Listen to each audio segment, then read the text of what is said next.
সুপ্রিয় দর্শক, এই মুহূর্তের সবথেকে বড় খবর। দর্শক, আপনারা সকলেই জানেন আর.জি. কর কাণ্ডে মহিলা চিকিৎসক খুনের ঘটনায় রাজ্য রাজনীতি একেবারে তোলপাড়। অভিযুক্তের শাস্তির জন্য দিকে দিকে চলছে আন্দোলন।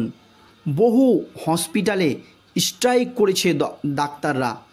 কিন্তু এই আর.জি. কর কাণ্ডের সঙ্গে যুক্ত কি একজনই, নাকি আরও কোনো বড় প্রভাবশালী জড়িত রয়েছে, তা নিয়ে এখন রাজ্য রাজনীতিতে নানান গুঞ্জন শোনা যাচ্ছে বা শোনা যাচ্ছিল।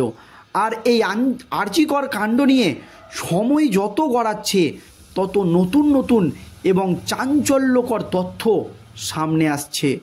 দর্শক, যা শুনলে আপনাদের চক্ষু চড়ক গাছ হবে। এখন তোলপাড় হয়েছে একটি ভাইরাল অডিওকে ঘিরে রাজ্য রাজনীতি। সেই অডিওতে কার নাম উঠে আসছে, সেই অডিওতে কি জানানো হচ্ছে বা কি ভাইরাল হয়েছে, সেটাই আপনাদেরকে জানাবো। দেখুন দর্শক, খুবই গুরুত্বপূর্ণ প্রতিবেদন, আপনাদের সকলকে শেষ পর্যন্ত দেখার অনুরোধ রইল। দর্শক, বলির পাঁঠা সঞ্জয় রায়, এমনই কিন্তু বলা হচ্ছে ওই অডিওতে। এর পেছনে আরও বড় মাথার হাত কি রয়েছে? দেখুন দর্শক, আড়াল করা হচ্ছে প্রভাবশালী কাউকে। আর.জি. কর কাণ্ডে ভাইরাল বিস্ফোরক অডিও ক্লিপ ও চ্যাট ঘিরে দানা বাঁধছে চূড়ান্ত রহস্য। তবে এই অডিও ক্লিপের সত্যতা আমরা যাচাই করিনি। দর্শক, আর.জি. কর হাসপাতালে ধর্ষণ ও নৃশংস হত্যাকাণ্ডে যত সময় এগোচ্ছে ততই দানা বাঁধছে রহস্য। প্রথমে জুনিয়র ডাক্তারের মৃত্যুর দিন থেকেই উঠে আসে আর.জি. কর হাসপাতাল কর্তৃপক্ষের ভূমিকা নিয়ে।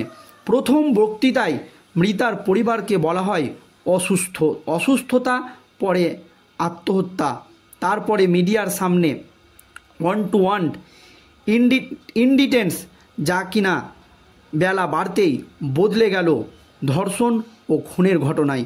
প্রথমে বলা হয়েছিল আত্মহত্যা, তারপরে শরীর খারাপ, এবং বেলা বাড়তেই আপনারা জানেন যে সেটা গণধর্ষণ বা খুনের ঘটনা কিন্তু প্রচার হলো।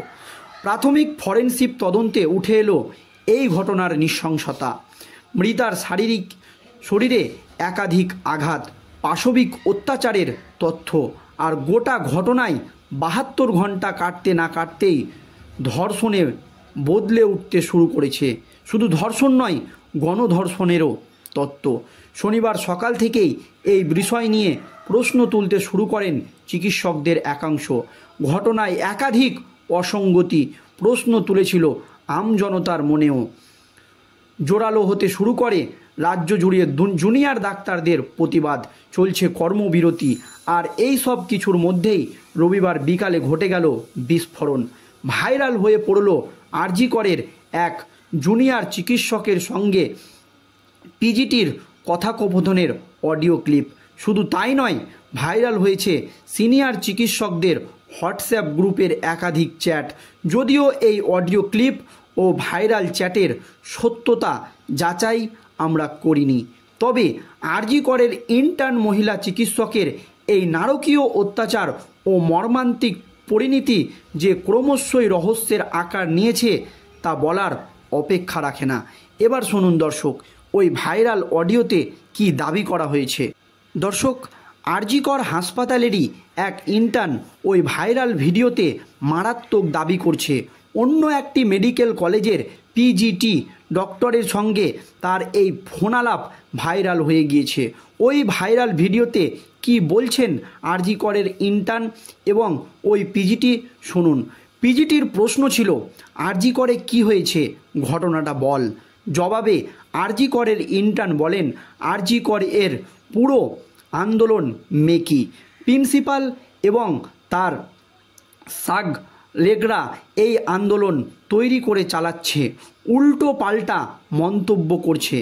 কর্তৃপক্ষ কোনো পদক্ষেপ করছে না, আমাদের ওপর নির্ভর করে বাইরের লোক এত কিছু করছে, ভালো লাগছে, কিন্তু আমরা নিজেরাই সাস্টেনেবল নয়।